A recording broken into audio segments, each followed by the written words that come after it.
noches y bienvenidos a un nuevo capítulo de Pauta Libre. En una semana que fue compleja, que fue noticiosa en nuestro país. Este viernes vivimos nuevamente una jornada de enfrentamientos y violencia en Santiago y Estación Central. 2 jóvenes resultaron gravemente heridos. En un rato más les quiero contar a ustedes en la casa que vamos a conversar con el padre de uno de ellos, quien hoy se encuentra estable dentro de su gravedad. Fue una semana donde se armaron fuertes polémicas también en torno a las decisiones del primer mandatario, Gabriel Boric, con la designación de algunos embajadores y las declaraciones del edil de Recoleta, Daniel Jadwe. Además, se vivieron sustanciales acontecimientos. La primera cumbre de trabajo del gobierno el viernes que fue, y la también presencia de la ministra del Interior, Isquia Siches, en Icare. Todo esto y mucho más lo analizamos hoy en este capítulo de Pauta Libre, y para eso quiero presentarles a mis compañeros de hoy. Alejandra Matus, periodista. Buenas noches, muchas gracias. Muy buenas noches. Y también periodista, ex senador, Alejandro Guilla.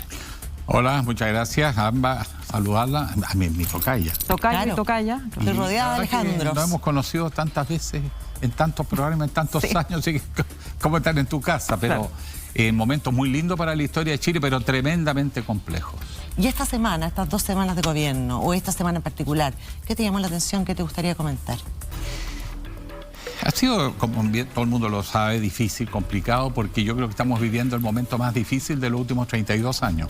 Más difícil que el 90, cuando asumió Patricio Elwin, porque ahí las reglas de juego estaban claras, la negociación se había producido años antes, era un itinerario que ya estaba diseñado. Ahora no es así, estamos en un momento en que lo que tiene que morir no muere y lo que tiene que nacer todavía no nace, estamos al medio, y además en un escenario mundial donde parece venir un retroceso hacia una nueva Guerra Fría y una nueva división del mundo en polos, asiático versus occidente, entre comillas. Y eso está repercutiendo brutalmente, y es importante que la gente se dé cuenta, porque esto nos supera largamente. Y bueno, y llega un nuevo gobierno. En este escenario, todas las decisiones que tome, todos los gestos que haga se sobredimensionan, porque todo el mundo está buscando certidumbre en un momento en que la característica en el mundo entero es lo contrario, incluso el temor a una guerra nuclear. Eso está en la epidermis, sobre todo, de los europeos. Alejandra. Sí. Antes de comentar la semana, quería recordar que Alejandro Guillier lo citaron a declarar en el caso del Libro Negro por haber mostrado el libro en pantalla en ese momento en Chile. En aquella época. Qué bueno que han cambiado los tiempos. Ahora sería normal. Ahora sería normal. A mí me parece que hay una encrucijada que por evidente no se menciona, que es la encrucijada entre las promesas de un equipo que postuló a dirigir este gobierno y las posibilidades reales de concretar esas promesas. Para concretar esas promesas hay que romper huevos. Y al parecer no está decidido romper huevos. Entonces yo creo que por ejemplo, la figura del ministro de Hacienda, más allá de sus cualidades personales, que no las pongo en duda, ni tampoco sus convicciones políticas, porque efectivamente Mario Marcel es socialista, efectivamente fue nombrado bajo el gobierno de Bachelet, es parte del club de los ministros de Hacienda, que se felicitan y se congratulan mutuamente por mantener lo que llaman ellos el orden fiscal. El orden fiscal significa básicamente que el Estado no gasta, o gasta lo menos posible, y mantiene la estabilidad de las reglas. Pero este país no va a poder solucionar lo que desató el estallido social, las angustias, las inequidades, sin romper esas reglas. Y no sé si qué va a pasar con eso, porque por algún lado se va a romper la bolsa, digamos. Si el poder, el foco del poder va a estar en las manos de Marcel y el club de ministros de Hacienda, no se van a poder hacer las transformaciones prometidas, y ese, en mi opinión, es un riesgo de decepcionar tan grande que pone en riesgo la estabilidad de la democracia. Alejandro, con respecto a lo que está diciendo Ale en este punto, Mario Marcel se ha transformado en una figura de que divide a la coalición que está gobernando. ¿Estás de acuerdo con eso? ¿Estás de acuerdo con el planteamiento de Alejandra? Lo que pasa es que sí, efectivamente aquí hay dos mundos que se están encontrando, ¿no? Hay una promesa de un Chile muy irreverente, antiinstitucional, incluso con ciertos sentimientos también de revancha frente al abuso, la incapacidad de escuchar, un Chile gobernado por una élite que algunos llamaron el partido del orden. A la izquierda y la derecha unidos jamás serán vencidos, un poco el lema. Y aparece un gobierno que hace una promesa de un cambio cualitativo en este periodo, pero que también no tiene las mayorías suficientes, no tiene las organizaciones suficientes, no está metido en el mundo sindical, en el mundo político, en las organizaciones sociales, una fuerza que está en construcción y se encuentra que no tiene mayoría en el Congreso, eso lo va a complicar y tiene que ampliar la alianza.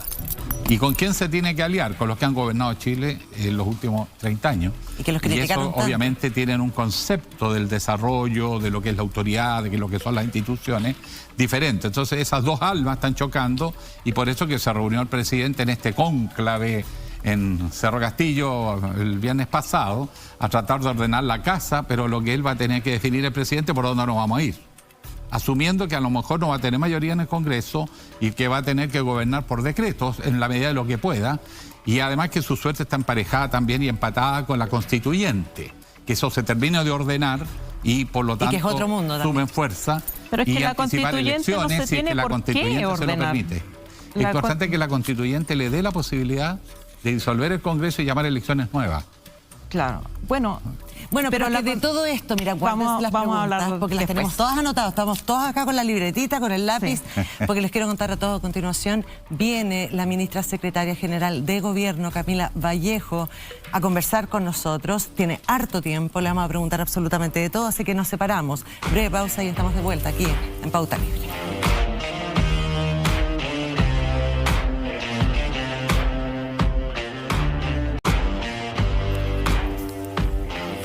Y ya estamos de vuelta aquí en Pauta Libre y ya se ve en pantalla, está con nosotros la ministra vocera de Gobierno, Camila Vallejo, bienvenida.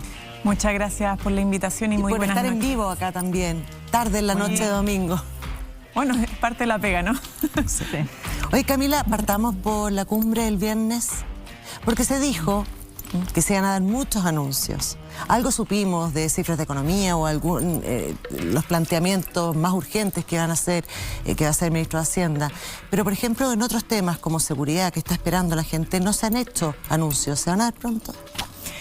Ese encuentro era un encuentro de diálogo y de trabajo de colaboración legislativa, principalmente, donde buscamos tener una instancia inédita de todo el gabinete, conversando con todas las bancadas parlamentarias de la Cámara de Diputados como de senadores, con el presidente, para justamente presentar lo que es el plan de gobierno, pero también incorporar miradas y observaciones a ello y particularmente al plan de recuperación inclusiva, que está obviamente recibiendo algunos ajustes a propósito de esa conversación para su anuncio. Nosotros no contemplamos esa jornada para hacer anuncios públicos, sino que más de trabajo y de colaboración, como te decía, legislativa. Pero bueno, llevamos 2 semanas, todavía queda trayecto por recorrer y van a venir evidentemente más anuncios, pero de todas maneras ya tenemos desplegadas varias agendas de trabajo interministeriales. De hecho, ya lo de Gualmapu está desarrollándose.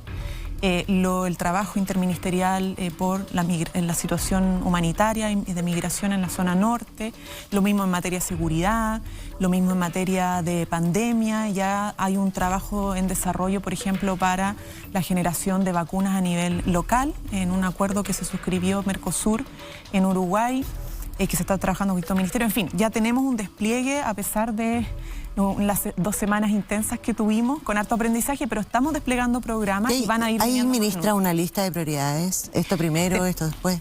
Tenemos, bueno, no es como uno lineal, hay varias cosas desplegándose al mismo tiempo, pero en materia de reformas estructurales, en el primer tiempo, que nosotros consideramos todos estos meses previo al plebiscito de salida, la reforma tributaria es como la gran reforma y junto con ello también el proyecto de ingreso mínimo, que es el que nos va a permitir llegar a los 400.000 pesos durante este año. Ministra, para ser bien sincero, todos sabemos que la situación del país es peor de lo que se veía de afuera. Ustedes se dieron cuenta cuando vieron las cifras. El gobierno anterior al final hizo proyecciones de crecimiento, pero los expertos dicen que es muy probable que tengamos crecimiento cero el 2023 y este año vamos a andar menos que el crecimiento de la población. En otras palabras, el país no está creciendo y así lo recibieron. Pero para dirigir un país en una situación tan difícil, lo primero es que la coalición que gobierna tiene que tener un afiato con el presidente de la República de entender que hay que estar en las buenas y en las maduras y también en las situaciones difíciles.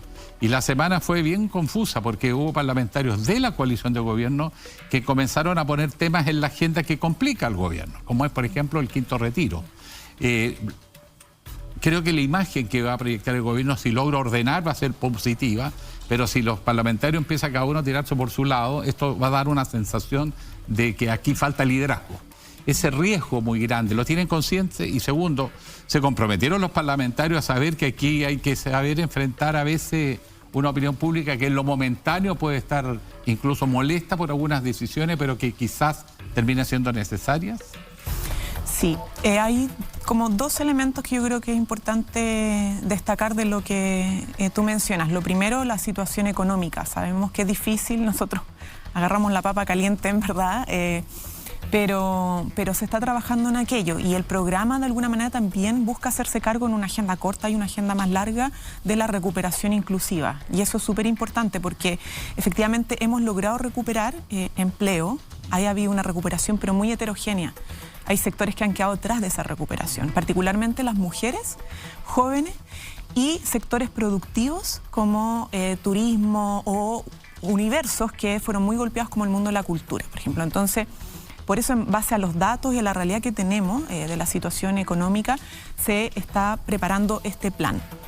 Y además, obviamente, en ciertas capacidades y transferencias, ¿cierto?, tecnológicas o capacitación para activar ciertos sectores que están también bien golpeados. Y eso se está trabajando a nivel de Ministerio del Trabajo, Ministerio de Economía, Ministerio de Hacienda, Ministerio de la Mujer y varios otros ministerios que coayudan en ese plan. Porque falta generar producción, ¿cierto? No es solamente transferencia, sino que generar más producción al país, mayor productividad. Y por otro lado, se requiere en lo político, claro, trabajo en equipo. Y para que un equipo meta goles, tiene que actuar como cuerpo y cada uno jugando distintos roles, obviamente, pero la conciencia de equipo. Una de las cosas que se señaló en el encuentro que yo rescato, que me parece muy importante, es que nosotros buscamos la superación del modelo neoliberal, pero a veces el neoliberalismo también cala en las culturas de la política. El codazo, el individualismo, ¿cierto?, la agenda propia. Y yo creo que tenemos que lograr tomar conciencia de la importancia de superar eso, de superar la política en función de los egos personales y trabajar como colectivo, como cuerpo. Esto no se trata de mí como ministra, no se trata del parlamentario como parlamentario, simplemente se trata de un proyecto país que la única manera de conseguirlo es que trabajemos en conjunto, táctica y estratégicamente. Entonces, nosotros respetamos y entendemos que hay un rol distinto y hay debates que se tienen que dar porque es parte de la democracia y vamos a tener diferencias probablemente en muchos elementos, pero lo sustantivo, en lo que tiene que ver con nuestro proyecto, necesitamos de la mayor unidad en una instancia que es inédita, porque tenemos dos coaliciones con un solo gobierno y eso no había pasado nunca. En efecto. Ahora, para cerrar el punto, por mi parte, ¿hubo algún compromiso de los parlamentarios de decir vamos a cerrar fila, vamos a aceptar disciplinadamente el liderazgo que el gobierno va a dar? Porque muchos diputados y senadores, algunos decían que su apoyo al quinto retiro dependía del anuncio del gobierno, si había una buena y sólida alternativa. Salieron tranquilos, podemos confiar que la coalición de las dos coaliciones de gobierno van a ordenar detrás del presidente Boric. Yo creo que hubo muy buena disposición al trabajo en conjunto y la importancia de mejorar los canales de conversación y de diálogo para aquello. Y sobre el quinto retiro nunca hubo como una especie de discusión como una transaca, ¿cierto? Bien. Tú me ofreces A y no, sino más bien como comprender cuál es la posición del gobierno, cuál es la propuesta de gobierno y entonces debatir, ¿ya? Porque eso se trata, ¿cierto? Tener todos los elementos sobre la mesa para poder deliberar de la mejor manera. Y entendiendo más los distintos escenarios, porque Una cosa es acudir a una medida de carácter extraordinario, desesperado ante un gobierno que no daba muchas alternativas, muchas soluciones, no tenía agenda, programa y menos quería terminar con la AFP. Y otra cosa es hacerla una política pública de carácter permanente. En un contexto además tenemos una situación inflacionaria acrecentada muy fuertemente por la situación de la guerra, ¿cierto?, en Ucrania. Y donde además tenemos el desafío de cumplir programáticamente con la reforma de pensiones. Entonces, cuando traducimos algunas medidas que apuntan a que los trabajadores se rasquen individualmente con sus propias uñas, como una política pública permanente, adquirimos ribetes de política neoliberal que nosotros consideramos que no está bien profundizar. Ministra, hay un problema entre como las definiciones ideales de la política y la realidad de la política. También escuchamos al presidente Piñera pidiéndole a los parlamentarios altura de mira, bregar por el país a la hora de discutir los retiros, por ejemplo, que él rechazó. Uno conoce, digamos, que los parlamentarios son mucho más sensibles que los gobiernos a las presiones de sus electores. Están digamos, en trincheras distintas. ¿Y por qué hay tanta presión por el quinto retiro?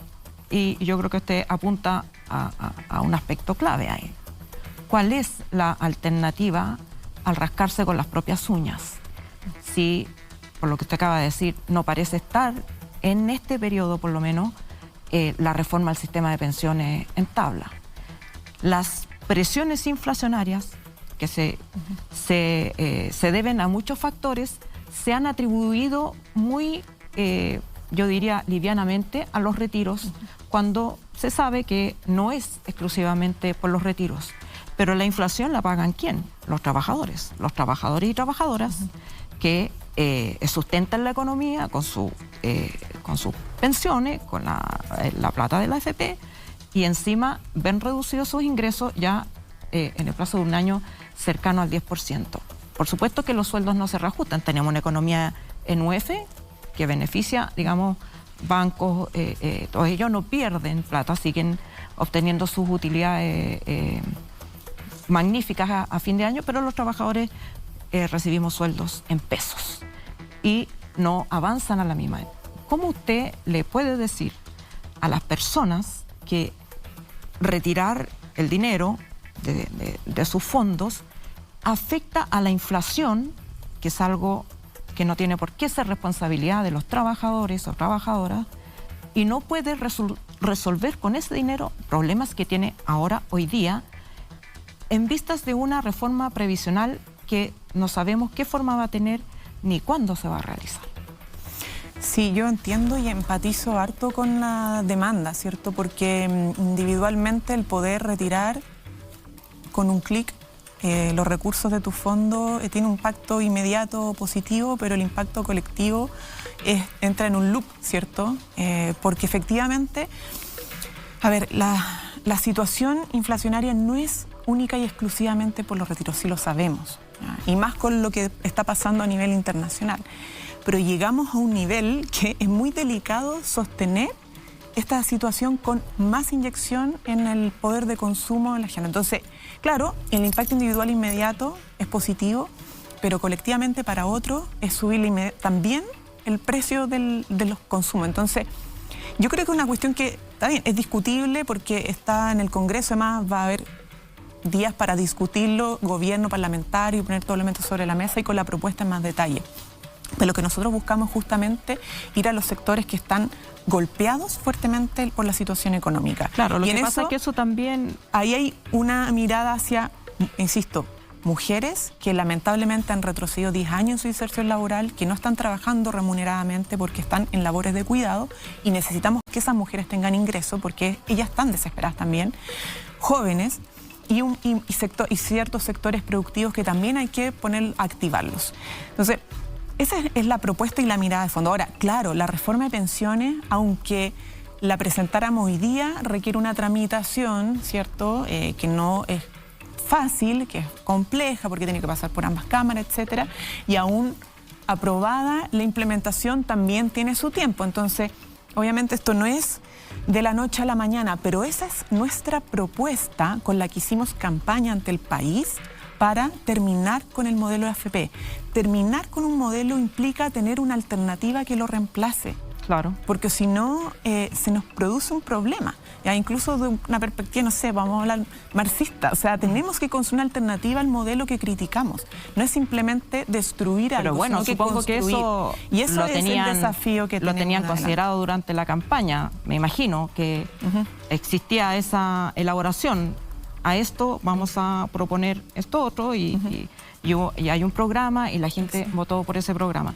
Pero volvamos al punto de la inflación, porque desde esta mirada clásica de la economía significa que no se pueden subir sueldos, que no puedes inyectar recursos en la economía, hacer inversión pública, porque todo eso presiona a la inflación. Entonces, no es tan así, porque de hecho nosotros pretendemos subir el salario mínimo. Claro, pero de aquí, con la inflación que ya tenemos, cuando llegamos a los 400.000 pesos a fin de año, gran parte de ese aumento se lo va a haber comido la inflación.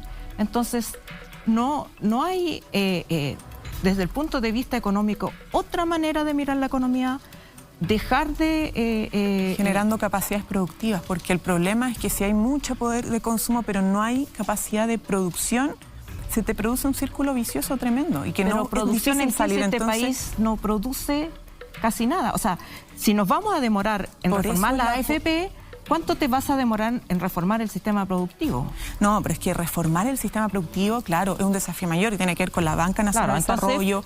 Es la política de focalizar la transición justa de un modelo netamente extractivista, un modelo que genera valor agregado, pero yo estoy hablando de una agenda que es más corta respecto a la generación de capacidades productivas y apoyo a sectores que dinamizan la economía, que son, por ejemplo, pymes, pequeñas microempresas, etcétera, y que eso está dentro del plan de recuperación inclusiva. Claro, pero entonces, lo que pasa es que ahí volvemos parte de él como a la crítica que se hacía. Recursos para generación productiva, eso focalizado, ayuda. ¿Cierto?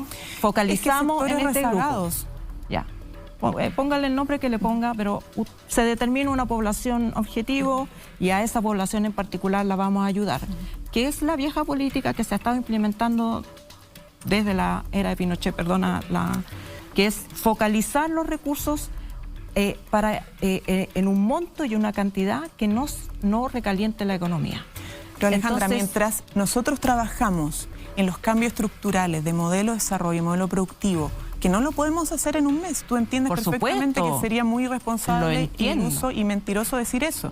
Entonces, nosotros tenemos un programa que es de reformas estructurales, pero mientras tanto no podemos quedarnos de brazos cruzados y tenemos que tener un plan de corto plazo. Porque, entonces, vamos avanzando en la dirección de un cambio estructural, en la línea de no hacer las mismas cosas que antes, para justamente poder mirar hacia atrás y decir, bueno, en este gobierno empezaron a hacer cambios estructurales para no tener que repetir siempre la lógica de la focalización. Entonces, nosotros estamos masticando chicle y caminando al mismo tiempo porque tenemos ese desafío, que son reformas grandes, pero también tenemos cosas que entregar en el corto e inmediato plazo. Y eso es lo que estamos tratando de hacer. Sí, pero solamente te menciono, por supuesto que las reformas estructurales no se hacen de un día para otro y falta lo que va a hacer la Convención Constitucional, pero para los chilenos y chilenas ese es un mañana hermoso, bonito, pero es un mañana por venir. Y el problema de la focalización es que no puedes contener a todas las personas porque no conocen la realidad de todas las personas y hay un mundo de diversidad. Y es ahí de donde se alimenta la demanda del quinto retiro, que es, tú no puedes conocer todas mis necesidades y el retiro te da la posibilidad de no postular, sino que acceder a recursos que se dijeron históricamente que pertenecían a los ahorrantes y que es la paradoja de este sistema.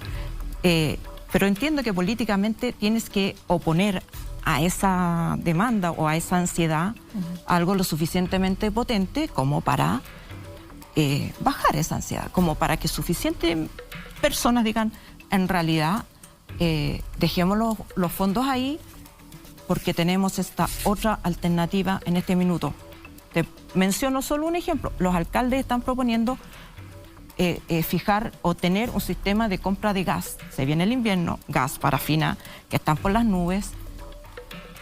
Son cosas concretas, prácticas, que cualquier gobierno de Estados Unidos la hace sin ningún tipo de bochorno, pero aquí siempre está la sospecha, o los comunistas, o los socialistas, o Cuba, Venezuela. ¿Está este gobierno dispuesto a hacer cosas así, considerando la emergencia, de aliviar la inflación? Porque la inflación se está comiendo los recursos de las personas. Bueno, y justamente el proyecto MEPCO iba en ese sentido, que se aprobó y fue un trámite sumamente rápido en estas 2 semanas. Y lo mismo con el tema del transporte público, porque ahora ha venido un alza y estamos logrando frenarla. Y obviamente, o sea, parte de la discusión que tuvimos con los parlamentarios fue cómo incorporar algunos otros elementos para poder ir en ayuda más directa a las personas atendiendo a la situación de alza de precios en distintos ámbitos. Totalmente, o sea, de acuerdo contigo, y hay disposición y eso ha sido parte de la conversación.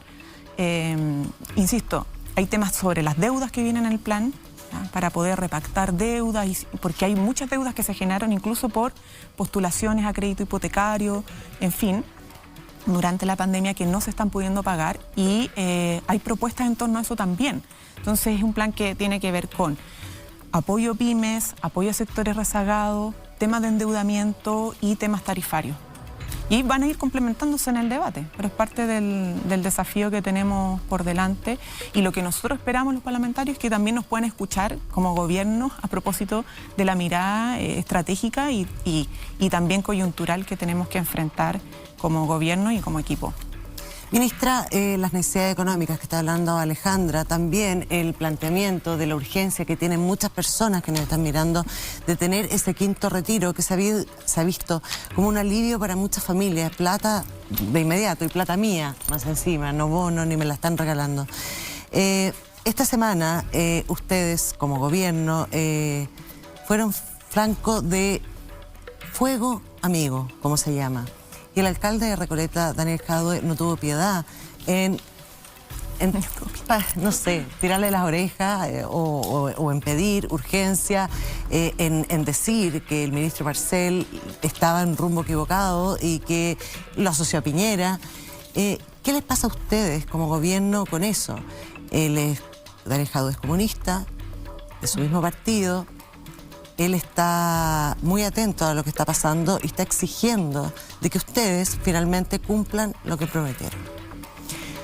Bueno, no quiero poner palabras en su boca, no me corresponde hacerlo. Está sumamente aclarado y despejado el punto sobre cuándo ingresa Mario Marcel. Sí, pero Jadue tiene un punto en el sentido que Piñera lo ratificó.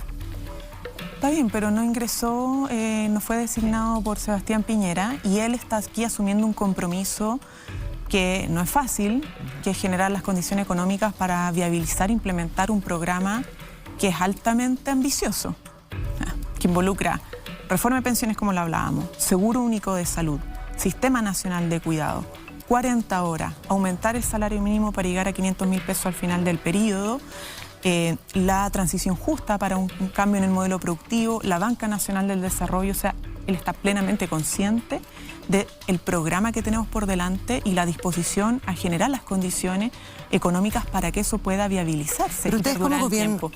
Eso por un lado. Las críticas, bueno, nosotros siempre estamos abiertos a las críticas y la medida que obviamente sean constructivas para poder avanzar.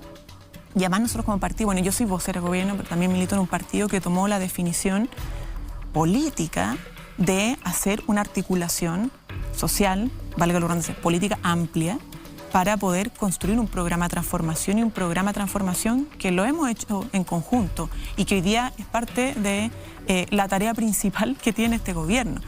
Entonces, está bien, llevamos 2 semanas, yo creo que es un poco apresurado hacer evaluaciones de ese tipo, porque nos queda más de 200 semanas de trabajo. Pero, ministra, usted... Entonces, nosotros vamos a ir, en la medida que van avanzando la semana, avanzando los compromisos programáticos. Ya la primera cumplimos con el que habíamos comprometido, la adhesión al acuerdo Escazú, la primera semana.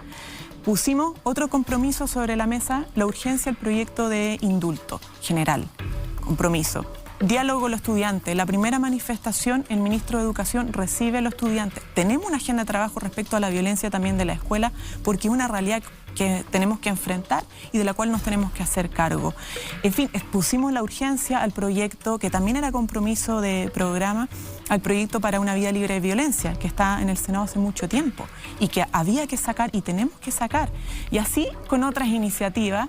Vamos a ir avanzando y cumpliendo, pero llevamos 2 semanas. Yo esperaría que vamos piano evaluando de acuerdo a los hechos. Bienvenida a las críticas lo mismo positivas. Con la reforma de Carabineros también. Usted acaba de decir, bienvenida a las críticas positivas o los planteamientos de algunas personas. Todo el mundo tiene derecho a expresarse. ¿Usted considera que las palabras de Jadwe esta semana fueron en esa línea? Yo creo que es libre de opinar, lo hace, entiendo, más como alcalde de Recoleta. Y está bien, o sea, va a ser parte de lo que vivamos de aquí en adelante, no solo por él, sino que vamos a ir recibiendo crítica y vamos a ir recogiendo todo lo que tengamos que recoger y vamos a contrarrestar todo lo que tengamos que contrarrestar con hechos y con argumentos. Pero yo no haría de este un tema como más relevante de lo que despejar. Y las declaraciones del alcalde Daniel Jadwe, dentro del debate es normal que las ponga, no encuentro que sea nada extraordinario, pero él está hablando a título personal o expresa alguna inquietud en el Partido Comunista, que es parte de la coalición de gobierno. Es que no ha sido algo que se ha deliberado en el partido, y una opinión que la entiendo personal como alcalde de una comuna, y está bien, o sea, está bien, pero nosotros también tenemos que mostrar lo que estamos haciendo, lo que somos. Y también, insisto, entender que nuestro partido tomó una definición que incluso promovió de ser parte de una coalición para empujar un programa que hemos construido en conjunto. Esto no ha sido una imposición, se ha construido con la ciudadanía. El Partido Comunista ha participado en la construcción de este programa. El Partido Comunista tiene presencia en el gobierno, y no solamente a nivel de ministerio, subsecretaría, delegación. Estamos trabajando activamente porque este programa se cumpla. Todo lo que nosotros planteamos en el programa son cosas posibles de hacer, pero la viabilidad que tengan depende de cuánto seamos capaces de trabajar como equipo en conjunto y sumando voluntades. Entonces, todos y todas tenemos que sentirnos involucrados en un desafío que levantamos de conjunto y no individualmente. Ministra, la voy a cambiar de tema. Hay tantas cosas que conversar, pero era compromiso del presidente Boric, si ganaba, era resolver el tema de las personas que fueron detenidas, procesadas, algunos condenados, todavía en juicio pendiente, de una especie de perdón. Y digo perdón porque se confunde a veces hablar de indulto, que es una cosa, amnistía, que es otra. El indulto es individual y deja los antecedentes metidos. La amnistía es una ley general que perdona, por decirlo así, a todos aquellos que están involucrados en situaciones ocurridas bajo determinadas circunstancias, que se define en la misma ley de amnistía, y que, por cierto, borra los antecedentes. Por lo tanto, para un joven, no nos pongamos del lado del que le prendió incendio a un supermercado. Estoy pensando en el joven detenido en una protesta en la calle, donde se agarró con un carabinero, y el carabinero, como pasó en Antofagasta, lo denuncia por haber tenido una mirada homicida. Literal, ¿eh? Sí. Y el fiscal se lo creyó. Entonces el muchacho está siendo procesado por intento homicida. En esos casos, si usted le hace un indulto, va a quedar con ese antecedente. Después va a ser difícil que consiga empleo o se inserte. Por lo tanto, también es cómo se resuelve este problema. Si no hubiese apoyo en el Senado, donde yo dudo que estén los votos, ¿qué alternativas queda? ¿El presidente está dispuesto, él, a asumir el costo directamente y sin pasar por el Congreso? Sí, se ha señalado en varias oportunidades. Nosotros tenemos es un compromiso de campaña, pero también es porque tenemos la convicción de que es necesario, para avanzar en el camino de los cambios, reparar heridas e injusticias que se produjeron en el contexto de la revuelta popular, donde hubo generalizadas violaciones a los derechos humanos. Y en ese contexto, con un periodo más limitado, porque esto es un periodo acotado, nosotros trabajamos en su momento, siendo diputada, otros senadores, con organizaciones sociales, en la ley de indulto general, porque era como un indulto sui generis. No es el conocido indulto que es individual, sino que más general para involucrar a algunos que están ya condenados y otros. Ahora, claro, pero más allá del nombre, ¿cierto? El efecto es que la idea es abordar también a aquellos que están con prisión preventiva, condenados y con prisión preventiva, que no han tenido ninguna prueba en su contra para condenar. Entonces, la diferencia, porque el indulto implica que está condenado y se le perdona, pero queda registrado. En la amnistía, claro, no exime de la pena todos realmente, los casos general, a todos los que están bajo la circunstancia establecida en la ley. Y por otro lado, borra antecedentes. Entonces, es súper importante por dónde va a ir la solución.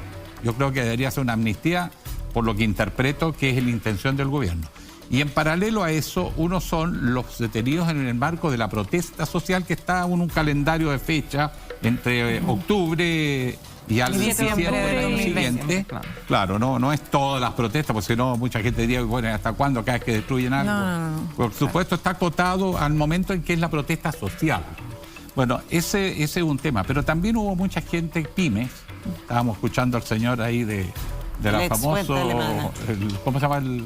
La ex fuente alemana. La fuente alemana, que ya no la alcanza ni la F, de reparar y ayudar a todos aquellos pequeños empresarios que le destruyeron el local una y varias veces, como el caso de la fuente alemana. Sí. ¿Qué es lo que se tiene considerado como esa otra parte de la reparación? Bueno, nosotros lo planteamos, lo anunciamos y ya se está trabajando en eso.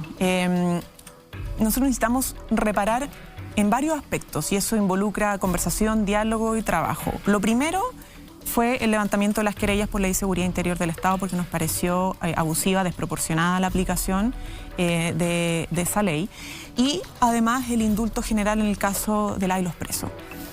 Y por otro lado, el trabajo con las pymes, porque ahí también hay una deuda, nosotros sabemos, nos toca recibir como una deuda pendiente en ese ámbito y queremos hacernos cargo de eso. Y ya el ministro de Economía, con la subsecretaria más de Economía, Javiera Petersen, se reunieron con los pymes y los locatarios de la zona llamada Cero, ¿cierto? Y se está desarrollando ese trabajo. Es en el marco de una agenda más grande respecto a los apoyos y la ayuda a las pymes, pero en este aspecto en particular tiene esa arista, ¿cierto?, que es reparar a personas que se vieron afectadas también durante el estallido social por desmanes, destrozos en sus fuentes de trabajo, finalmente. Porque aquí se habla mucho de la zona cero, claro. La zona cero, de Santiago. Hay un despliegue sí por regiones que también hay que levantar y considerar, por cierto. Ministra, respecto de este punto, hay un tema que se levantó con respecto a la revuelta del 18 de octubre, que es el actuar de Carabineros. Y ya ha habido un par de manifestaciones en que Carabineros se ha visto desplegado no muy distinto de cómo es su actuar habitual, donde hay una especie de política de pesca de arrastre donde Carabineros actúa contra todos por igual y no logra identificar las personas que están actuando violentamente contra la propiedad o que efectivamente están en actitudes delictivas, de aquellas personas que se están manifestando simplemente haciendo uso de su derecho a la manifestación. ¿Qué hay en este programa o en estas prioridades de la necesidad de reformar a Carabineros? Bueno, es parte también del compromiso programático, pero la reforma a Carabineros no va a tener efectos inmediatos, ¿ya? Y eso es algo que tenemos que ser sumamente claros y claras de señalar. Nosotros tenemos un compromiso en materia de orden público y también respecto a la protección de los derechos humanos y a la protección del derecho a la manifestación, que es un derecho constitucional, de carácter internacional además, etc. En lo inmediato, lo que se está haciendo es la aplicación de cambios en los protocolos y algunas conversaciones para ver cómo enfrentar las situaciones de la manifestación que ya ha implicado un retiro de los copamientos que veíamos antes y otras medidas. Pero sí, hay que ir perfeccionando y mejorando la apuesta, porque no es de la noche a la mañana un cambio lamentablemente en cómo se aborda la manifestación. Ya tuvimos 2 casos que se están investigando y eso es algo que es importante señalar. Hay una investigación en curso que se puso no solamente interna de Carabineros, sino que ante la Fiscalía por el joven que sufrió de una herida de bala en el tórax. Era un vendedor de comida, por lo demás. Era un joven 19 que era repartidor, pero da lo mismo, o sea, aunque no sea estudiante, sufrió una herida. Hay, bueno, imágenes que arrojan nuevos antecedentes de que el carabinero, que no era fuerza especial, era un de tránsito, estaba siendo golpeado, pero eso está en el marco de una investigación. Y por otro lado, el caso que tuvimos no herido por carabineros, sino que por comerciantes de este joven que por suerte ha tenido mejoras porque está con riesgo vital. Y eso está además con querellas interpuestas anunciadas por el subsecretario del Interior, porque hay que poner todos los antecedentes sobre la mesa y le hemos pedido además a Carabineros, y el Ministerio del Interior ha pedido a Carabineros que ponga todos los antecedentes inmediatamente sobre la mesa. Pero hay una cosa, que son cambio de protocolo. Por ejemplo, el tema del uso de balines, o sea, eso ya no puede ser. Perdigones, balines, no. Y medidas de cómo no estar en la manifestación, ¿cierto?, disuadiendo a toda la manifestación, sino que simplemente yendo, como bien tú dices, al foco, al grupo. Pero claro, hay que ir evaluando y ver cómo ir mejorando, pero la reforma de Carabineros es un parte del compromiso que tenemos como programa, y eso es necesario, no es solo como... No es por ir en contra de Carabineros, esto se tiene que hacer igual con la institución, pero o sea, le va a hacer mejor a las policías de nuestro país y a nuestro país. O sea, requerimos con urgencia para su legitimación, para que estén mejor preparadas respecto al tema de derechos humanos, para que sean más eficientes, para que sean más eficaces en la persecución del delito. O sea, yo lo vería como una necesidad país. Esto no es ni a favor ni en contra de nadie, no, es por como supuesto. Lo necesitamos. Claro. Y eso es una discusión que también está en curso, insisto, llevamos 2 semanas, se está trabajando en eso. Pero aunque lo aprobemos este año, y yo quiero ser sumamente honesta y clara, el efecto de la reforma en su implementación tiene su año. Y, sí, pero y yo por lo tanto, lo que trato de decir es que a veces como que se cree que con solo la reforma, la aplicación de la reforma, se va a terminar con situaciones complejas. Y eso no es así, porque eso hace que se engañen las expectativas de la gente, y nosotros no queremos engañar las expectativas de la gente. Sí, solamente quiero recordar que en este mismo programa, y a propósito de estos mismos temas, entrevistamos en su momento al actual subsecretario del Interior, quien decía que el gobierno tiene la potestad, el Ministerio del Interior tiene la potestad sobre Carabineros. Lo que pasa es que los gobiernos no se atreven a ejercerla. Y respecto de estas materias, por ejemplo, es Carabinero quien decide poner vallas en torno al Palacio de la Moneda, al Palacio de Justicia, en muchos lugares, como una medida de seguridad que transgrede los derechos ciudadanos. Entonces, para cambiar esa política, a veces no es necesario una ley ni una gran reforma, sino que simplemente Carabineros tiene que entender que las medidas de seguridad se tienen que hacer con respeto a los derechos ciudadanos. Porque es súper fácil poner una reja, nadie pasa, bueno, muy seguro, pero absolutamente antidemocrático. Esa potestad, ¿este gobierno tiene la voluntad de ejercerla? Nosotros tenemos esa potestad y la estamos ejerciendo. Y de hecho ya se retiraron, y no solo por el caso de las vallas, pero se está lo puso como ejemplo, claro. Pero en el caso de las vallas ya se han retirado las de Plaza de la Constitución, y vamos a seguir en esa política. De todas maneras. Ministra, esto es medio marginal, pero apareció en la protesta. Yo digo que se hacen y no se anuncian a veces. El pero joven es que hay que anunciarlas, porque si no, ¿cómo lo tenemos? Sí, el joven que fue herido y que está grave, fue agredido, se decía, por vendedores ambulantes. La verdad es que los antecedentes que tenemos es que no son vendedores ambulantes, sino que hay mafias que se han tomado las calles de Santiago en muchos barrios, y ellos arriendan o cobran a los vendedores ambulantes para que se instalen en un lugar, y a su vez lo protegen que no vengan otros vendedores ambulantes a instalarse o hacerle la competencia. En otras palabras, el control de la calle parece ser que la están haciendo los delincuentes, que es crimen organizado. Sí. Pero lo más curioso del mundo es la relación con Carabineros, porque estábamos transmitiendo un programa, nosotros, La Chile, y estábamos haciendo una entrevista, y un funcionario de Carabineros le ofrece a nuestra periodista que está haciendo el móvil de traerle al delincuente que había golpeado a varias personas, no sé si a este joven exactamente, pero a varias personas con imágenes, y que en vez de detenerlo había arrancado, y que aparentemente incluso andaba con un arma, aparentemente.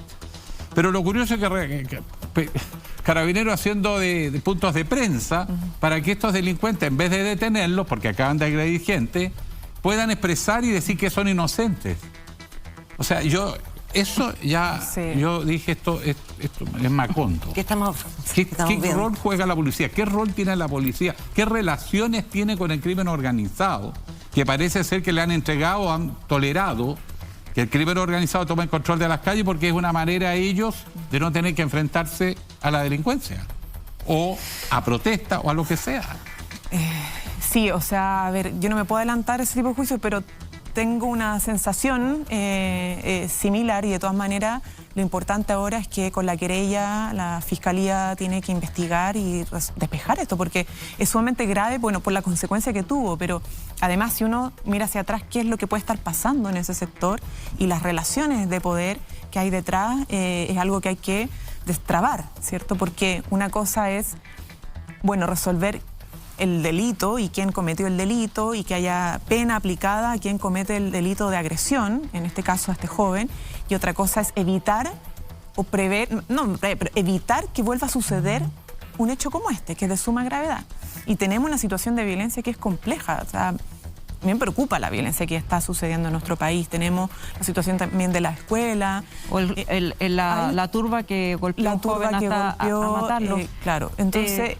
La autodefensa. Claro, no hay balas de plata para esto, ¿ya? Pero yo creo que hay que ponerle más atención y empezar tanto a atacar las causas estructurales de la violencia, pero también tener medidas que sean un poco más inmediatas y efectivas. Y eso es un equilibrio que tenemos que saber, obviamente, manejar. Entonces, la investigación, obviamente, tiene su curso. La investigación, el trabajo de inteligencia también tiene su curso, y por otro lado, cómo enfrentamos una violencia en ciertos segmentos de la población. El problema es que las investigaciones se hacen con la policía, ¿no? Ellos mismos las hacen, claro. PDI también. Sí. Y eso... no digamos que la PDI tampoco está exenta. Ministra, estamos hablando de violencia y estamos hablando que hay en distintos sectores violencia. La ministra Siches habló en el encuentro de CARE de su fallida visita a Temucuicui. Y la verdad es que empezamos a hablar en la prensa de que hay ciertos lugares impenetrables, ahí en la macrozona sur, pero también acá en Santiago. Poblaciones, comunas, donde no se puede entrar, donde de verdad están tomadas en manos de narcos o delincuentes, y de verdad que hay, yo te diría, no sé, unos 50, 100 lugares por lo menos acá en Santiago, donde la gente está prisionera, no puede salir de sus casas. Y el tema de la delincuencia y el tema de la seguridad es uno de los temas más importantes para las personas que están en su casa. Yo le pregunto a usted, ministra, ¿se va a hacer algo urgente al respecto? ¿Hay algún plan para eso? Mira, yo no te va a tirar la frase de delincuentes, se le acabó la fiesta porque llegamos como gobierno, porque ya estamos un poco cansados de eso y de las políticas como efectistas o de populismo penal. Porque lo que nosotros podríamos hacer perfectamente sería muy fácil. Vamos a aumentar a 10.000 años las penas del infierno. Eso no soluciona los problemas y no sería realista. Pero sí nuestro compromiso, y lo hemos dicho y lo dijo nuestro presidente electo, ejerciendo más su liderazgo hacia todo el gabinete y particularmente en el caso de la cartera que le corresponde abordar esto, es de combatir decididamente el narcotráfico. Y sobre todo perseguir el camino del dinero, porque esto no basta simplemente con el microtráfico, que sí genera también sensación de seguridad, lo sé perfectamente, me ha tocado ser parlamentaria y ver ahí en terreno las situaciones complejas que viven particularmente además las madres y los jóvenes que se ven expuestos lamentablemente a redes de narcotráfico, pero hay que perseguir donde está el dinero. Y por eso ahí tenemos también una agenda, y yo les pido también que estamos en un proceso de instalación, estamos avanzando en esa dirección, pero hay un compromiso irreductible en materia de persecución del narcotráfico y combatirlo. Sabemos cómo daña a nuestras poblaciones. Ministra, hablando de lo inmediato, porque hablar de más, primero hay que estabilizarse en el corto plazo y después tiramos los temas largos. Tenemos el martes, el Día del Joven Combatiente, es una fecha que aquí se recuerda, hay años que son más tranquilos, hay otros que son muy virulentos. Es un tema que tiene su origen histórico, me tocó incluso reportearlo cuando era periodista, la situación de los hermanos Vergara Toledo, ¿no? Asesinados ambos el mismo día con diferencias de hora por funcionarios policiales, carabineros. La pregunta es cómo se prepara el gobierno y de qué manera se espera reaccionar frente a desmanes, porque una vez más esto empieza a asustar a la ciudadanía, particularmente a los pymes o a la gente particular, que aunque simpatice con la idea, se siente bajo amenaza cuando esto se desborda, como es probable que ocurra. ¿Qué es lo que tenemos para este martes? ¿Cómo se enfrenta? ¿Cómo se están preparando? Bueno, yo no puedo adelantar ese tipo de definiciones porque no me corresponde a mí hacerlo y porque puede ser incluso hasta contraproducente, pero hay un trabajo coordinado entre policía, la delegada presidencial de la región metropolitana y el Ministerio del Interior, justamente para enfrentar de la mejor manera posible ese día, que es una jornada intensa, bueno, como sucede todos los años, pero en el marco de, insisto, que se respete a las personas que son de los alrededores, que no se cometan delitos y siempre respetando los derechos humanos de las personas y particularmente incluso también las que se manifiestan. Pero es un trabajo que está de lo cual está a cargo la delegada con subsecretario del Interior para preparar esa jornada junto con Carabineros. Ministra, pasando a otro tema, muy rapidito, esta semana también fue muy polémico el nombramiento de algunos embajadores, sobre todo Argentina, España, Brasil. Y se habló de las mismas prácticas de siempre, de que eran favores políticos y premios de consuelo para los que no ganaron las elecciones. Hoy día se ratificó a Bárbara Figueroa en Argentina, que fue el nombre más polémico de todo. ¿Cuál es la postura del gobierno? ¿Van a insistir en esto? ¿Van a seguir?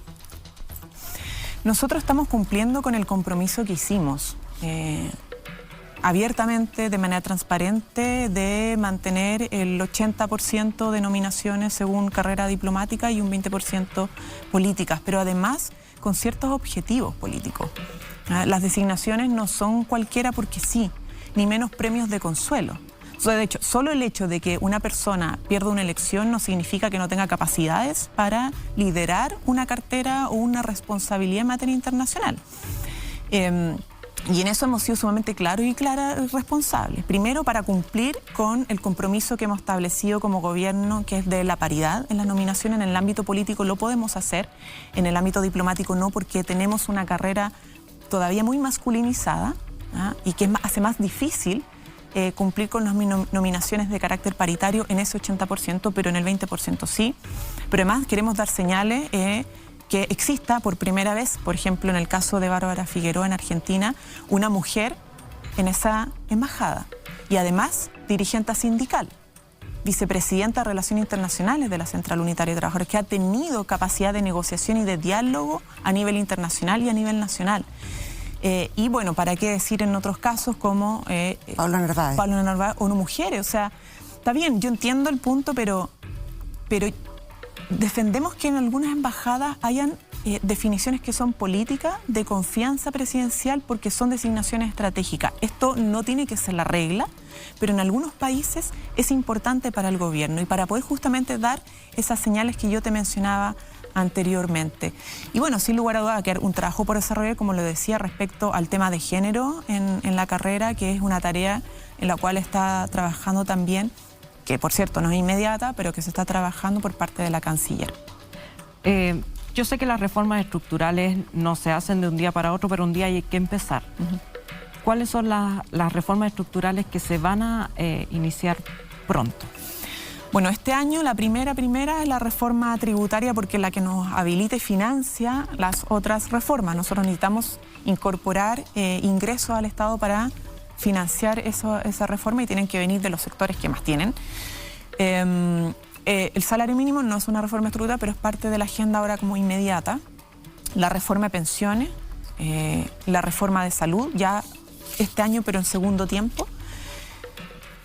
Vamos a ir discutiendo, obviamente sí hay cosas que se pueden adelantar y las 40 horas, por ejemplo, también este año es una de las cosas que, además yo, camiseta con las 40 horas, sí, es un tema muy importante y sabemos que ahora como estamos en el Poder Ejecutivo, que antes no podíamos, porque solo podíamos presentar proyectos que fueran admisibles, pero ahora podemos acompañar estas medidas con no solamente la reducción de la jornada, sino que apoyo a las pymes, con lo que decía anteriormente de generar capacitaciones, transferencias tecnológicas, etcétera. Y eso es parte del trabajo que están haciendo los distintos ministerios para que esto pueda ser lo antes posible, pero hacerlo de la mejor manera. Nosotros ya teníamos una gradualidad, de hecho, respecto a las 40 horas, que fue la que tramitamos y convenimos con varias pequeñas empresas, incluso con algunos grandes, que era una gradualidad de 5 años para las pequeñas y un poco más rápido para las grandes empresas. Eso es parte del debate que vamos a tener que desarrollar y de la cual está liderando la ministra del Trabajo. Ya se juntó con la CPC, se ha juntado con la CUT, se va a seguir juntando con distintas organizaciones sindicales y gremiales para poder perfeccionar, ¿cierto?, esa agenda y que esto pueda ser una realidad pronto, pensando sobre todo, más que en los trabajadores y trabajadoras, en los niños y niñas que están requiriendo hace mucho tiempo más de sus padres y madres, o cuidadores y cuidadoras. Ministra, les queremos agradecer que haya estado esta noche con nosotros. Los queremos, por supuesto, dejar invitada para una próxima oportunidad cuando llegue un poquito más el gobierno. Llevamos 2 semanas recién, pero ya hay temas que están preocupando, y temas que están en la agenda, y temas que la gente se pregunta, porque los chilenos tenemos eso, queremos todo para ayer. Bueno, no, aquí no existe todología, nosotros vamos piano a piano, lo importante es que hay sabiduría popular, yo lo digo siempre, la gente con la que me encuentro en la calle sabe que esto no es fácil, nosotros siempre supimos que no iba a ser fácil, agarramos una papa caliente, aquí estamos enfrentando esta situación porque tenemos plena convicción de que si vamos sumando más voluntades, si la gente sigue siendo parte de este proceso con sus aciertos, con sus errores, vamos a poder sacar esto adelante. Y el Congreso, por cierto, también que va a tener que jugar un rol importantísimo. Necesitamos a la gente de la calle, a las organizaciones, a los distintos sectores que conforman nuestra sociedad y el Congreso convencido también, y en esa es tarea también propia nuestra de convencer, dialogar y convencer para que esto salga adelante. Ministra, muchas gracias. Nos vemos pronto. Mucha suerte. Y a ustedes mucha suerte, mucha suerte. Vibra positiva. A todos nos importa que nos vaya bien, a todos. Les queremos contar a todos ustedes que a la vuelta de esta pequeña pausa que tenemos vamos a estar conversando con el padre del menor golpeado por comerciantes el viernes recién pasado, con Rodrigo Cornejo. No se vayan, esto es Pauta Libre.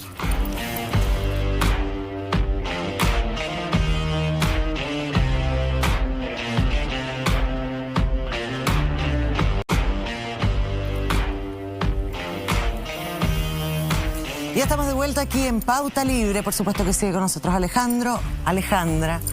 Pero tenemos un móvil, tenemos a nuestra periodista Ignacia Núñez, que se encuentra con el papá de este joven que fue golpeado brutalmente el viernes mientras él se manifestaba. Y la verdad es que nos tiene a todos muy pendientes del tema porque él estaba con riesgo vital. Tengo entendido que ya no. Adelante, Ignacia.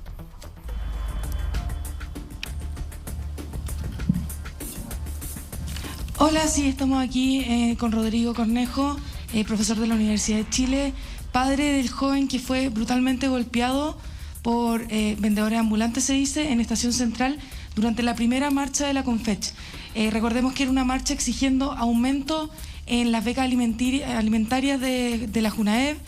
Estaban exigiendo que hace 32 años, o sea, hace 10 años que no se aumentaba la beca alimentaria, que era de 32.000 pesos, estaban exigiendo que se aumentara primero se pasara a UEFES, a 2 unidades de fomento como piso base, que se aumentara el periodo, la temporada, actualmente va desde marzo hasta diciembre, querían que también pudiera usarse durante enero y febrero, y también exigían que pudiera usarse en más lugares, que tuviera una mayor cobertura.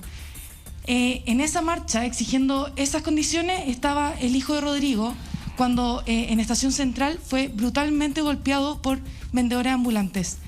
El hijo de Rodrigo tiene solo 16 años, es un estudiante de cuarto medio que estaba junto con sus compañeros en esta primera marcha de la Confech. Y aquí estamos con Rodrigo y queremos saber cómo está su hijo, cómo está su familia, cómo fue toda esta situación, cómo lo han llevado. Bueno, primero que nada, buenas noches. Gracias por invitar y gracias a todos un saludo a toda la gente que está escuchando. El motivo de que nosotros aceptamos esta entrevista es porque queremos contar y decir lo que nos dijeron muchos estudiantes que estuvieron ahí. Mi hijo está con riesgo vital, está con riesgo estable en su gravedad. Ese es el diagnóstico, estable en su gravedad. Pero esperamos que salga adelante. Rodrigo, ¿me escuchas? Soy Alejandra Matus. Sí, lo escucho. Sí. Lo primero es, si ustedes saben en qué condición estos civiles, porque no sabemos si eran vendedores ambulantes, estos civiles que golpearon a su hijo, ¿en calidad de qué y por qué lo habrían hecho? Mire, yo lo que puedo decir es el testimonio que nos dieron todos los estudiantes que llegaron ese día viernes. Ese día viernes llegaron como 10 heridos a la San Juan de Dios y sus compañeros y compañeras, y todos los testimonios coinciden en varias cosas. Primero que nada, en que la reacción de estos personajes fue concertada, masiva, desmedida, y que fue casi una emboscada. Es decir, por ahí escuché que era una riña que fue aumentando en su violencia. Eso no es así. Ellos salieron a golpear a los estudiantes. Eso es lo primero que a nosotros nos llama la atención. Lo segundo, si me permite, claro, el accionar de Carabineros, que a nosotros nos genera mucha preocupación y desconcierto, por varias razones. Primero, porque los chicos y las chicas fueron dirigidos hacia Estación Central, fueron encajonados. Lo segundo, la pasividad de la policía. Los primeros minutos, esto fue una barbarie. Yo no he querido ver imágenes por salud mental, pero esto fue una barbarie, fue una carnicería, y Carabineros no intervino, no defendió a los jóvenes. Ustedes sospechan... Y lo tercero, sí. Y esto, perdón. Sí, ¿ustedes sospechan de algún tipo de connivencia, acuerdo entre estos civiles y la policía uniformada? Mire, yo por respeto, soy profesor universitario y yo no puedo hacer afirmaciones que no tengo certeza.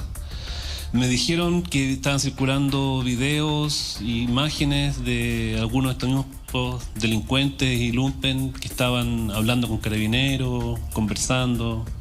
Pero yo no puedo decir más, no me corresponde. Sí puedo decir un tercer antecedente que quería decírselo. Dígalo. Y esto nos lo dijo un carabinero que nos entrevistó en el hospital. Cuando la marcha se acercaba a Estación Central, había un contingente pequeño de carabineros al frente de ellos. Cualquier persona en este país sabe que un contingente de carabineros en una marcha estudiantil es una provocación. Y si no lo saben, es porque no hacen el trabajo. Después, cuando hubo altercados obvios con los estudiantes, con carabineros, los carabineros corren y se guarecen, digamos, detrás de los vendedores. Entonces son tres conductas: llevarlo hacia allá, no defenderlo, de esconderse entre los vendedores, que yo no puedo decir qué tipo de delito es, pero por lo menos es una negligencia inexcusable y que no puede seguir ocurriendo en este país. No puede ser que nuestros jóvenes corran riesgo vital por manifestarse. Eso quiero decir. Profesor, una de las cosas que nos llamó la atención, porque nosotros estábamos transmitiendo en ese momento y teníamos las imágenes frescas, hicimos entrevista en directo cuando estaban pasando estos acontecimientos, la impresión que está quedando es que más que comerciante ambulante, hay mafias que se han tomado ciertos sectores de las calles y que más bien arriendan espacios para que se instalen los vendedores ambulantes. Ellos les pagan para además permitirles que se instalen y además protegerlo, que no lleguen otros a instalarse ahí mismo. Entonces, lo que se enfrentaron los jóvenes fue con grupos que no son comerciantes, sino que son estas mafias que se controlan las calles. Pero nos llamaba la atención la comunicación con Carabineros, porque en un caso, uno de los tipos que golpea, tenemos las imágenes, con un fierro punzante, agrede a jóvenes, incluyendo a una chica que está parada, que ni siquiera está protestando contra el paradero buses, y le pasa a llevar la cara con el punzón. Bueno, en ese mismo señor que está ahí, esas imágenes, ese señor incluso andaba armado, aparentemente, eso es lo que se supone, da la impresión, no está confirmado, pero no es un tipo que estaba vendiendo y sale a defender su fuente de trabajo. Y Carabineros nos pide que lo recibamos, porque él quiere desmentir que sean delincuentes y que sí son comerciantes y que esto fue una mera actitud reactiva. O sea, Carabineros avalando al delincuente y haciéndole las relaciones públicas y organizándole un punto de prensa. Entonces, las dudas que van surgiendo son cada vez peores. Sí, don Alejandro, lo que usted me acaba de relatar yo no lo sabía. Sé otras cosas que me han mostrado amigos, compañeros de Camilo, que relatan que hay fotos en que ellos están conviviendo. Yo no tengo más antecedentes. Sí sé, porque tengo amigos en América Latina, que este es un modo operandi que ocurre en otros países, en Brasil, en Colombia. Ahí hay connivencia entre la policía y el lumpenaje, y es el lumpen el que comete estos crímenes. Ojalá esto no sea el inicio de ese modo operandi, y si lo es, que se pueda detener en este momento ya, porque los estudiantes tienen todo el derecho a manifestarse. Nuestro hijo es un chico pacífico. ¿Cómo Rodrigo. está, cómo está, porque estable en su gravedad, es un concepto que probablemente pocas personas pueden evaluar? ¿Su hijo está consciente, está en estado de coma? ¿Usted ha podido verlo, tocarlo, hablarle? Sí, lo hemos podido ver. Quiero agradecerle a toda la gente del Hospital San Juan, que se han portado súper bien con nosotros. San Juan de Dios, nos han acogido y nos han permitido entrar a verlo en momentos que tal vez no era permitido. Él está en un coma inducido y gracias a la evolución de los exámenes de TEC, hoy día comenzaron a disminuirle la sedación y él presentó un nivel de respuesta positivo. Entonces hoy día para nosotros fue un gran día. ¿Cómo Salimos están, del infierno Rodrigo? hoy día, y ahora esperar. Rodrigo, ¿cómo están ustedes como familia? ¿Cómo fue ese día viernes? Me imagino, su hijo siempre se ha ido a No sé si te puedo decir manifestar. eso. Yo creo que cualquier papá puede darse cuenta. Su hijo siempre va a las manifestaciones, era primera vez. Usted dijo que era un niño tranquilo. ¿Cómo fue para usted que lo llamaran por teléfono? ¿Cómo lo han vivido como familia? Miren, nuestro hijo es un hijo sociable, es pacífico, es muy querido en su liceo. Él optó por ir a la educación pública, nosotros teníamos medios para pagar y él optó por ir ahí. Estamos felices con el Liceo 7, nos han apoyado un montón la comunidad. Él va a manifestaciones, se organiza con sus compañeros, compañeras, y bueno, me parece que está bien. ¿Por qué no va a estar bien? De hecho, todo Chile en un momento dado le daba gracias a los estudiantes por hacernos despertar. Entonces, sí, nosotros lo apoyamos en eso. Obviamente le pedimos que se cuide. Nosotros habíamos quedado en que no iba a ir ese día, pero parece que se pusieron de acuerdo y hicieron como una fuga y fueron. Y bueno, como familia, no sé, no quiero entrar en eso, pero creo que cualquier padre, madre sabe cómo estamos. Don Rodrigo, profesor, ¿Carabineros ha tomado contacto con ustedes? Mire, Carabinero fue ese primer día a tomar declaraciones, y ahí yo me sorprendo no quiero perjudicar al funcionario, pero yo le pregunto y me dice que él estuvo ahí y él me contó esta cuestión. Pues, sí. Lo lamento, amigos, si lo dan de baja con esto, pero él me contó esto de que vio un pequeño grupo ahí y yo le dije, ¿es una provocación? Y él me dijo, no es provocación. Bueno, no entré en mayor diálogo con él, yo estaba en un estado de shock. Y después se comunicó conmigo un fiscal y nos dijo que ya era una causa específica lo de mi hijo y que las diligencias estaban entonces en manos de investigaciones. Así que nosotros hablamos con un comisario, con otras personas, entiendo que hicieron una diligencia con una chica que fue la que acompañó a Camilo al hospital y no hemos tenido más contacto con Carabineros. Hoy día se acercaron, me pidieron que si yo les podía decir cómo estaba mi hijo. Yo con todo respeto les dije que yo entendía que investigación estaba investigando y que no les iba a decir. Rodrigo, ¿ustedes confían en la justicia? ¿En que se va a hacer justicia con su hijo? es una pregunta difícil. Si yo soy concreto y realista, en este país hay justicia para los ricos, ¿no? Entonces yo no estoy seguro que haya justicia. Si llega a haber justicia porque se individualizó a este personaje,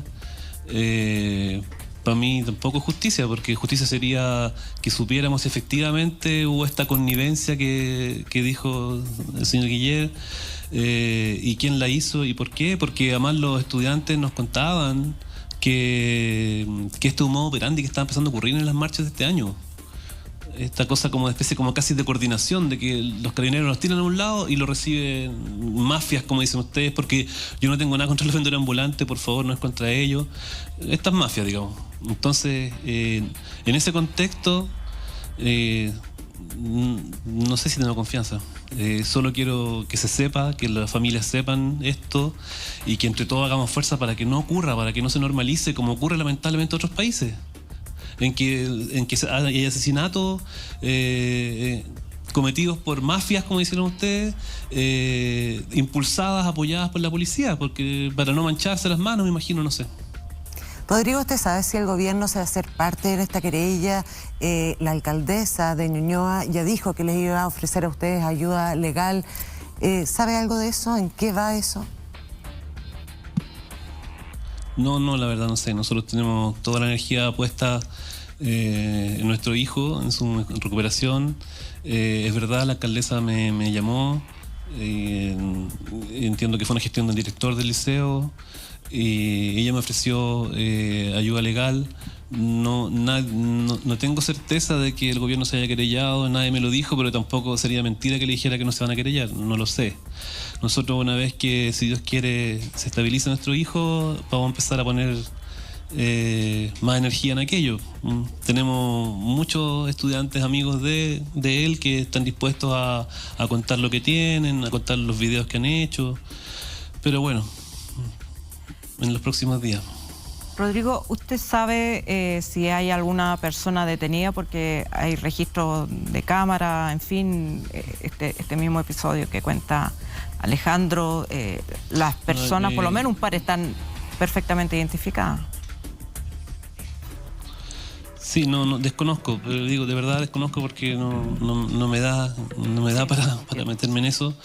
Pero el día de ayer el subcomisario, creo que era, me dijo que estaban completamente identificadas personas, una de las personas que lo habría agredido, y que ayudó mucho la diligencia que hicieron con una chica que yo le agradezco, no voy a dar el nombre, pero si estás viendo esto te agradezco en el alma lo que hiciste, porque ella lo llevó en la ambulancia y ella estuvo disponible para hacerla, digamos, ver la evidencia ese mismo día. Entonces es fuerte, pero estaba hasta el charco de sangre. Y entonces parece que eso permitió que supiera qué cámara era y entiendo que debiera estar individualizada la persona. Muchas gracias. Bueno, la verdad es que, profesor, como entendemos lo que se está viviendo, parece ser una nueva forma de delito, donde nos estamos enfrentándonos a una reacción explosiva de los vendedores ambulantes. Los vendedores ambulantes hoy son víctimas de estos grupos. Ese sujeto que está ahí, que es uno de los que Carabineros conectó para que fuera a hablar con nosotros. O sea, lo llevó en vez de detenerlo, porque está la evidencia.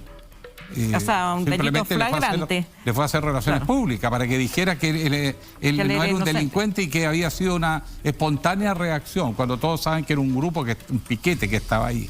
Entonces, bueno, espontáneo la verdad, no espontáneo, igual era una agresión y lo que corresponde... Aunque hubiese sido espontáneo, claro. Pero lo que pasa es que él fue a demostrar que no, porque estábamos especulando el mismo sentido de ahora, que nos parecía muy rara las imágenes que estábamos viendo y nos estamos enfrentando a un tipo de crimen que parece ser nuevo y que nos preocupa de doble manera, porque no se entiende el rol de la policía. La verdad es que es desconcertante el rol de Carabineros en este caso. No se entiende. Rodrigo... No se entiende, yo no... Dígame. No. Habla tú, por favor.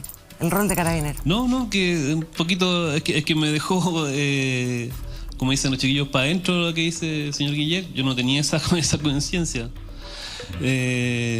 Más aún, pues, se me confirman todas las cosas que dijeron todos y todas las estudiantes ese día, que veían diálogo entre ellos, un cierto acuerdo al parecer, no lo sé. Y es algo que no podemos tolerar, tenemos que pararlo ahora ya. Sabemos que Carabineros está en crisis, sabemos que su misma aparición en las calles es una provocación para mucha gente, entonces yo no sé qué se espera para hacer lo que hay que hacer, que es refundar la institución. No sé cuál será la vía, no soy especialista, pero es hacer otra institución, porque si no, no vamos a tener una policía que todos respetemos, porque hoy día no estamos respetando, discúlpeme, pero yo el día de hoy ya no, para mí Carabineros no me da ninguna seguridad de nada.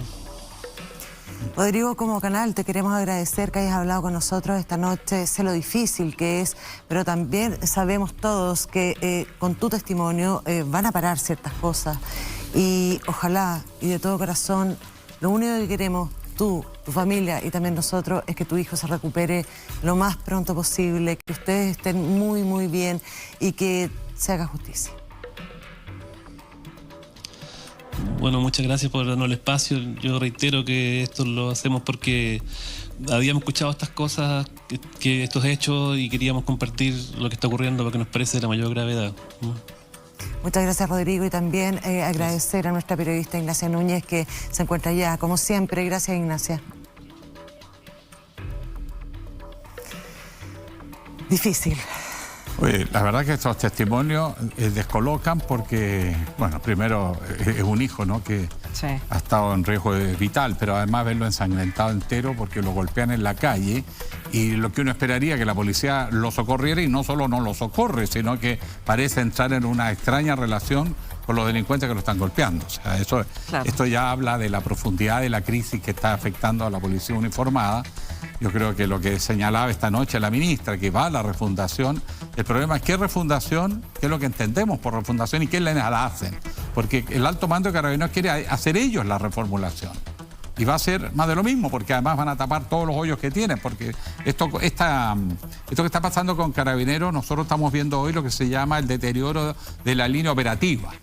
Pero detrás está la corrupción en la línea administrativa.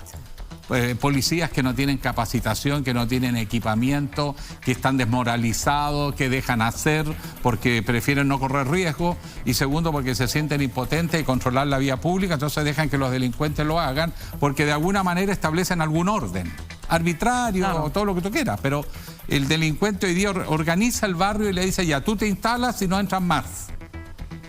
Yo te protejo de que no entren otros comerciantes, pero me tienes que pagar. Y la policía mira eso probablemente diciendo: bueno, alguien ordena esto, porque nosotros no podemos hacerlo. Hay algo que aquí que tiene que ser más investigado. No puede quedarse en investigar el caso y la agresión a un alumno, cuando fue claramente una orquestación, claro, donde además hay que despejar cuál fue el rol de Carabineros cuando arrincona a los jóvenes justo en ese sector donde los están esperando. Lo que decía el mismo profesor, es como que los arrinconaron, le hicieron una emboscada. Una emboscada. Bueno, yo creo que aquí estamos presenciando la caída final de una institución que dio mucha gloria a Chile, pero que hoy día es un peligro. Uno no puede ya confiar de la policía, es lo peor que te puede pasar. Y yo no critico tanto al funcionario de abajo, al que está en la calle. Yo creo que aquí esa corrupción que se ha denunciado y que está en los tribunales, por lo demás, en los altos mandos han producido un deterioro hacia abajo, donde los propios funcionarios de Carabineros, los cabos, los sargentos, los suboficiales, viven esta angustia más porque su propia vida está en peligro cuando no tiene el adiestramiento. Ese carabinero que le disparó a un joven que finalmente andaba repartiendo comida y no tenía que ver con la manifestación porque se sintió acosado, pero que además estaba en una pésima condición psicológica y física para enfrentar esa situación. Un carabinero que está controlando el tránsito. Claro, sí, cuando arranca hoy el jadeo del carabinero, la voz como habla, las comunicaciones internas, habla de alguien que está despavorido. Un policía no puede pasarle eso. Eso revela, más allá de que puede ser una persona muy buena, que se había enfrentado a una situación tremenda, extrema, pero lo cierto es que ese carabinero no estaba en condiciones de estar ahí. Y eso es porque la institución no está respaldando a su gente, están exponiendo a los propios policías que salen a arriesgar su vida. Yo me imagino que pensarán los hijos o las esposas o las madres de los funcionarios carabineros que están saliendo a la calle. Bueno, el tema de la refundación de Carabineros, la reorganización de la policía tiene enormes complejidades. De partida, la resistencia de la propia policía, que son 60.000 hombres armados y distribuidos a lo largo de todo Chile, cosa que no va a ser fácil de tocar, digamos, solamente aludiendo a su deber de obediencia a las autoridades civiles. Pero también está cuál es el propósito de la policía, cómo se organiza una policía en democracia. Y debieran haber distintos tipos de policía. No puede ser que, digamos, en la mano o en la formación de un policía de tránsito esté controlar manifestaciones, ir a llamados de explosivos y rescatar... Investigar. Claro, investigar, que es en mi opinión, el mayor déficit de la justicia chilena. No hay equipos especializados en investigar crimen organizado, tanto institucional, como en el caso que podría ser este caso, como narcotráfico y otros delitos mayores. O sea, cuando hay una organización detrás y la policía va decomisando un poquito aquí o agarrando a una persona allá, no tiene ni una posibilidad de desbaratar las operaciones y van creciendo en magnitud y por lo tanto dominando territorios cada vez mayores del Estado de Chile. Entonces es un problema la falta de equipos especializados y de profesionales capacitados y aptos para investigar organizaciones criminales y no solo actos criminales. Seguimos hablando de actualidad. Esto es Pauta Libre. Nos separamos breves minutos y ya estamos de vuelta. Cuidar a nuestros seres queridos y testear a tiempo el COVID-19 es fundamental.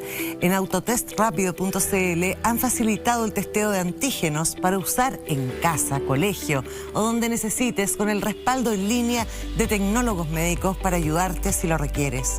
El resultado es tan solo 15 minutos. En autotestrapido.cl compras y eliges cuándo y dónde recibir. Volvamos a vernos con responsabilidad y abrazar con seguridad a nuestros hijos. Profesores en el colegio lo agradecerán. Autotestrapido.cl. Y me voy con esta cajita, pues se la voy a regalar a Alejandra para que la tenga y cualquier cosa. Tiene niños chicos. Muchas gracias. Mire. Cambiemos de tema radicalmente porque también fue noticia esta semana. Sí. La fuga de la ex alcaldesa de Antofagasta, Karen Rojo. ¿A quién conocías? Venegas. Venegas, muy bien, con el segundo apellido. A quien tú, Alejandro, conocías mucho. Bueno, cuando yo fui candidato a senador y empezó a hacer historia hace 8 años, ella era alcaldesa ya de Antofagasta. Yo fui a conversar con ella, diciéndole que era candidato, como lo hice con todos los alcaldes de la región. Ella, una mujer de derecha, en un momento era de RN, después se hizo independiente. Terminó en la UDI, la corretieron de la UDI. Es una persona muy agradable, muy carismática, con mucho liderazgo en la gente, sobre todo en las mujeres y en las poblaciones, con bolsones de apoyo muy grandes. Y que creo que le fue pasando lo que le pasa cuando tú tienes mucho poder y no estás preparado. Quizás porque no tienes una estructura militante de partido detrás que te apalanque. Y es creerse demasiado el cuento y empezar a girar mucho para el propio beneficio político, no en función de un proyecto, sino un proyecto personal. Y segundo, que cuando ya llevan segundo o tercer periodo empiezan a creer que el municipio les pertenece. Claro, hay unas cosas es muy su caja raras. chica. A muchos les pasa, como que el municipio es mío, yo dispongo. Y de repente cruzan la línea. Son 24 millones de pesos que gastó de fondos sociales a una campaña comunicacional para mejorar su imagen. Esa es la razón. Y si uno dice 24 millones, es un escándalo. En cualquier país desarrollado pierde el cargo por esto y va preso. Pero en Chile hay alcaldes que se han llevado cientos y miles de millones y ni siquiera le ha salido por manejar con un poquito de alcohol en la sangre. Bueno, entonces uno dice que curioso, ¿por qué se da una señal tan sólida, que creo que es correcta, a partir de este caso y se transforma en un caso paradigmático que muchos piensan que es una señal de cómo viene la mano de aquí en adelante. Pero también para mucha gente esto es percibido como una demostración más de ese viejo concepto que se acuñó en los 70 por Eduardo Novoa Monreal, la justicia de clase, porque ella, a pesar de estar procesada y con probablemente alguna noticita de que el último recurso que tenía iba a ser rechazado, logra salir de Chile y sin ninguna cautelar que se lo impidiera.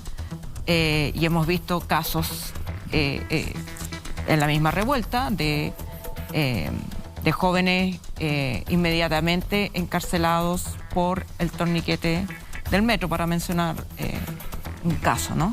Entonces, ¿tú qué opinas? ¿Hay justicia de clase aquí o aquí hay otra cosa?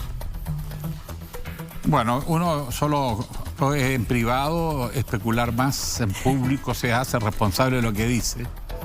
Evidente que en Chile la justicia es clasista, no nos digamos cuento, es un trato muy distinto a uno y a otro.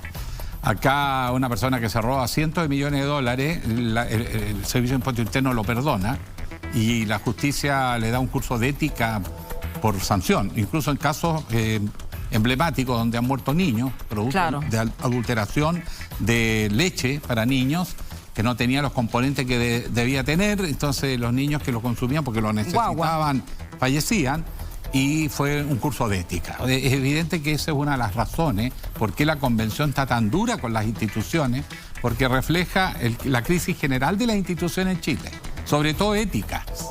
Y por lo tanto la Convención está reflejando la animosidad, la molestia y la irritación de la gente frente al abuso de la autoridad. Es evidente que en todos estos casos hay privilegios, o sea, no es razonable que una persona que está acusada de un delito que va a ser pena de cárcel no tome la precautoria de decir no puede salir del país.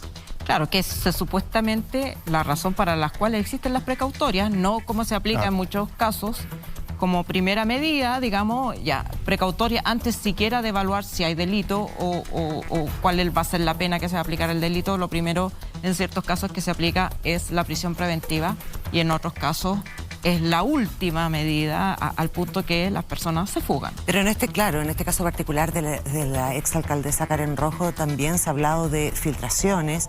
El fiscal Abbott llamó a hacer una investigación interna muy acuciosa para saber lo que estaba pasando y cómo se había filtrado esto, porque primero tenía la medida cautelar, después se la quitaron y al parecer, o sea, exactamente 24 horas después de que la Corte Suprema ratificara su condena de 5 años y un día, ella toma un vuelo.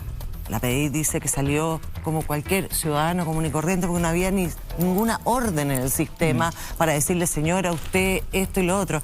Entonces también se está poniendo en duda, y hace harto rato también, el rol de las fiscalías.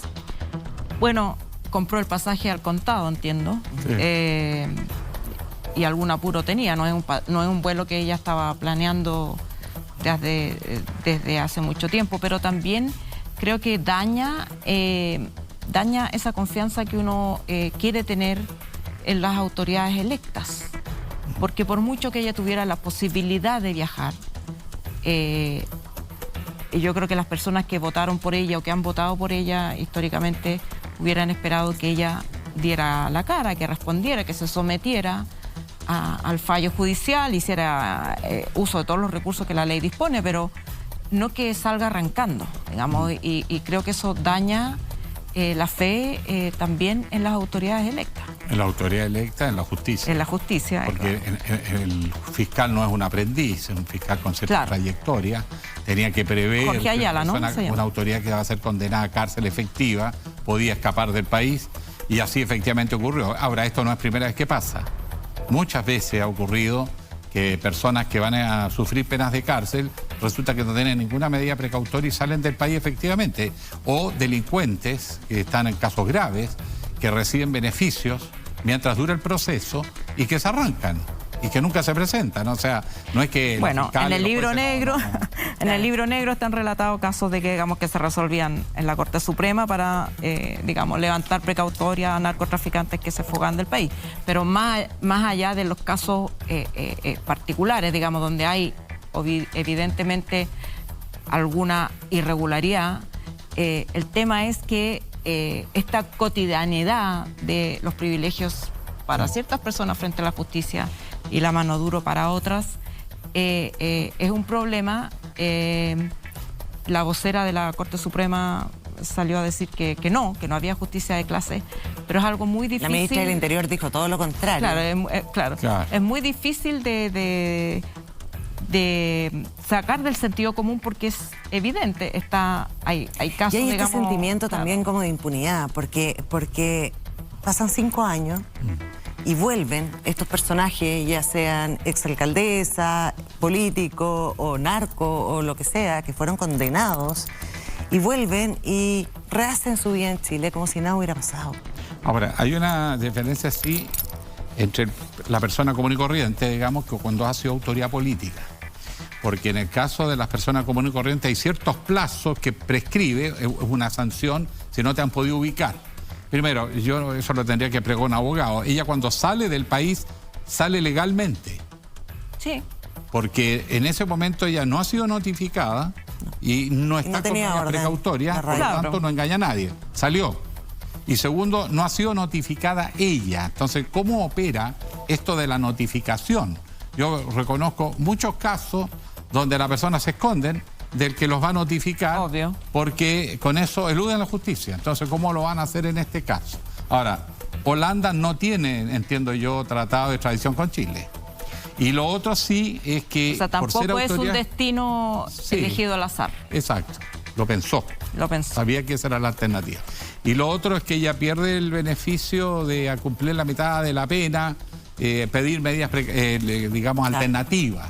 Porque probablemente, si se hubiese cumplido, habría estado a la mitad del periodo presa, privado de libertad, y después habría tenido medidas precautorias de otro tipo, o condena alternativa. O incluso, quizás antes, porque usted ve que en Chile criminales de crímenes de sangre, después se les condena a cadena perpetua y a los 8 años aparece involucrado en otro asesinato. ¿Cómo pasa eso? No sé, pero pasa.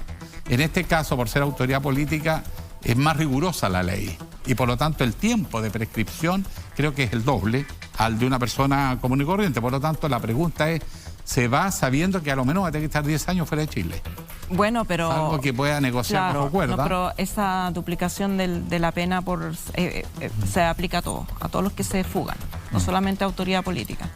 Pero ella también se va, si se va a un país sin tratado de extradición, como el caso del estafador Chang, que se fue está impune. Claro, se van digamos, a Malta, a lugares protegidos, pero tiene que tener algún tipo de infraestructura organizada también, porque me imagino que una persona de Antofagasta a ir a Holanda no va a ir a buscar trabajo, en el caso de ella, con el periódico.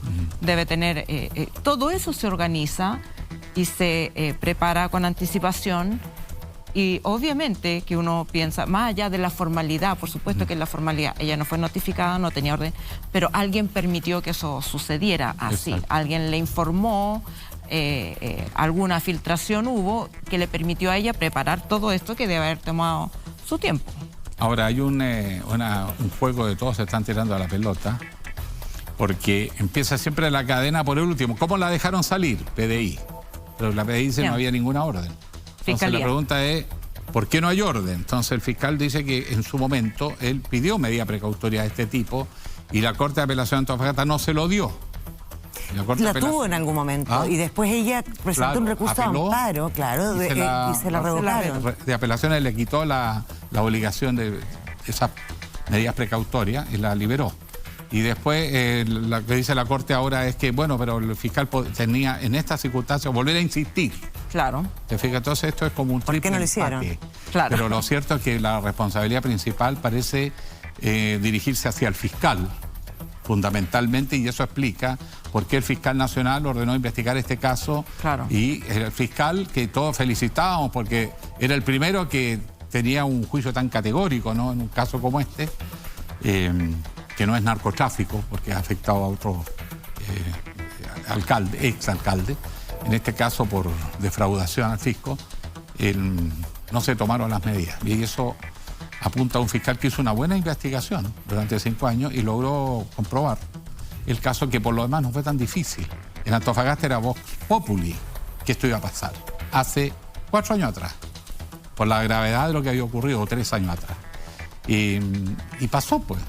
Entonces, Ahora, también uno lo piensa, descolocan? 5 años es harto tiempo Harto para tiempo. un delito simple. Sí.